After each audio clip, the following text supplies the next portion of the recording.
வணக்கம். நாம இன்னைக்கு தமிழ்மி அப்படிங்கிற மூல ஆவணத்திலிருந்து ரொம்பவே சுவாரஸ்யமான ஒரு விஷயத்த பார்க்க போறோம். மே 18 இது வெறும் சாதாரண தேதியா உங்களுக்கு தெரியலாம். ஆனா கணித வரலாற்றை பொறுத்த வரைக்கும் இது நிஜமாவே ஒரு பொன்னான நாள். அது ஏன்னு நீங்க எப்பதாவது யோசிச்சிருக்கீங்களா? வாங்க பார்க்கலாம்.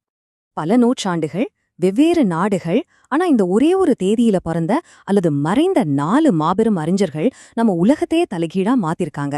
ஒரு டைம் மிஷின்ல ஏறி விறுவிறுப்பான ஒரு துப்பறியும் கதை மாதிரி இவங்கள ஒவ்வொருத்தரா நாம இப்போ தேடி போக போறோம். முதல்ல உங்களுக்கு ஒரு சின்ன புதிர். நம்ம கைபேசியோ இல்ல லேப்டாப்போ பல லட்சக்கணக்கான சிக்கலான குறியீடுகளை, அதாவது கோடிங்க, கொஞ்சம் கூட குழப்பமில்லாம எப்படி செயல்படுத்துது? இவ்ளோ கச்சிதமா இது எப்படி நடக்குதுன்னு உங்களுக்குள்ள எப்பவாச்சும் கேள்வி வந்திருக்கா? நம்ம லிஸ்ட்ல முதல்ல வரவரு பர்ட்ரண்ட் ரஸ்ஸல். இவரு 1872ஆம் ஆண்டு இதே மே 18 அன்னைக்கு தான் பிறந்தாரு. இவருடைய மாபெரும் கண்டுபிடிப்பு தான் முறையான தர்க்கம், அதாவது ஃபார்மல் லாஜிக். அப்புறம் வகைகளின் கோட்பாடு. ரொம்ப சுலபமா சொல்லணும்னா, இன்னைக்கு நம்ம கம்ப்யூட்டர் எந்த பிழையும் இல்லாம சரியா வேலை செய்யறதுக்கு காரணமே இவருடைய இந்த அடிப்படை தர்க்க அமைப்புகள் தான்.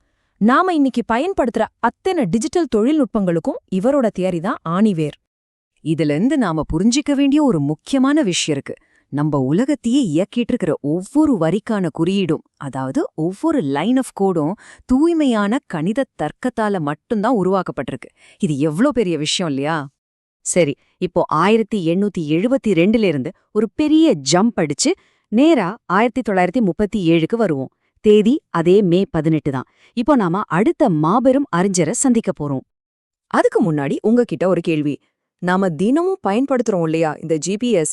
டிராஃபிக் எவ்ளோ இருந்தாலும் சரி, ஆயிரக்கணக்கான ரோடுகள் இருந்தாலும் சரி, சரியா குறுக்கு வழிய கண்டுபிடிச்சு நம்மள எப்படி அது கரெக்டா கொண்டு போய் சேர்க்குது? இவ்ளோ பெரிய குழப்பமான வலைப்பின்னல்ல அதுக்கு எப்படி வழி தெரியுது? இங்கேதான் நம்ம ஹோரேஸ் மோஷிசுகி வரார்.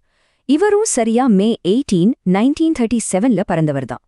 இவருடைய மிகப்பெரிய பங்களிப்புன்னு பார்த்தா குலக்கோட்பாடு, அதாவது குரூப் தியரி மற்றும் பெர்ன்சைட் அனுமானம்.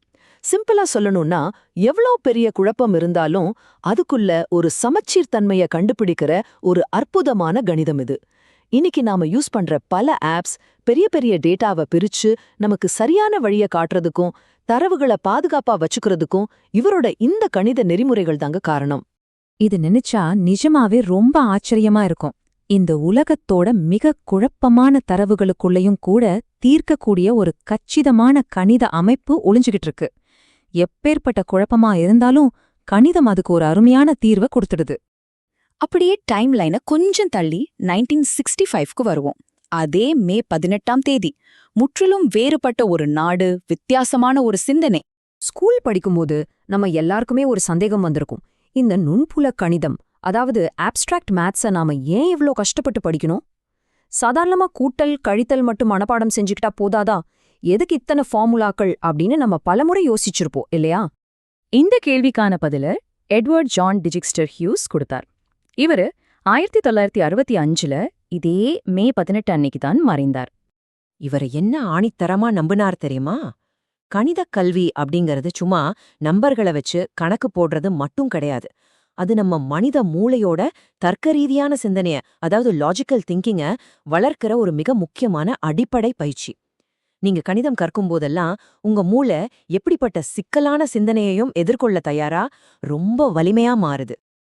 அதனால அடுத்த தடவை கஷ்டப்பட்டு கணிதம் போடும்போது இத நல்லா ஞாபகம் வச்சுக்கோங்க. கணிதம்ங்கிறது வெறும் கணக்கு போடுறதுக்கானது மட்டும் இல்ல. அது மனித மூளைக்கே கொடுக்கப்படுற ஒரு மிகச்சிறந்த உடற்பயிற்சி. சரி, இப்போ நம்ம டைம் டிராவலோட கடைசி கட்டத்துக்கு வந்துட்டோம். 1965ல இருந்து ரொம்ப சமீபத்திய கடந்த காலமான 2024க்கு வருவோம். இந்த மே 18ல இன்னொரு மிக முக்கியமான நிகழ்வு நடந்திருக்கு. ஒரு நிமிஷம் அப்படியே உங்க ஸ்மார்ட் போனை பாருங்க. இதுல பல லட்சக்கணக்கான துடிப்பான நிறங்களையும் நீங்க விளையாடுற 3D கேம்ஸ் வரைகலைகளையும் இது எப்படி இவ்ளோ துல்லியமா கிளியரா காட்டுது?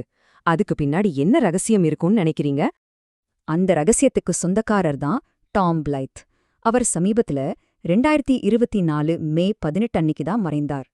டாம் பிளைத் நேரியல் ஏற்கணிதம், அதாவது லீனியர் அல்ஜீப்ரால பல முக்கியமான புத்தகங்களை எழுதியிருக்காரு.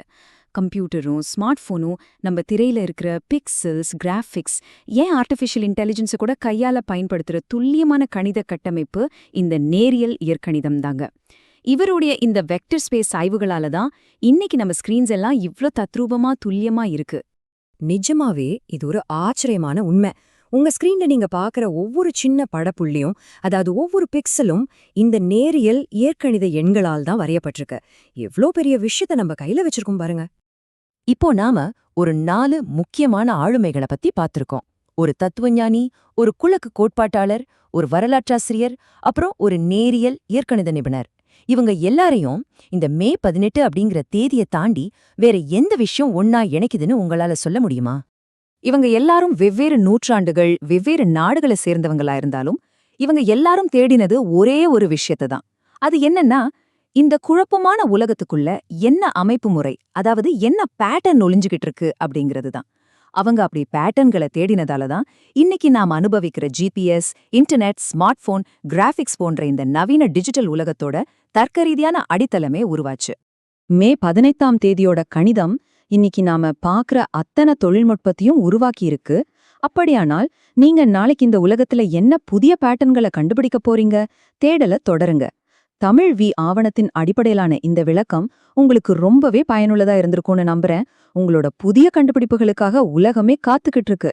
மீண்டும் அடுத்த சுவாரஸ்யமான தகவல் தொகுப்பில் சந்திப்போம்.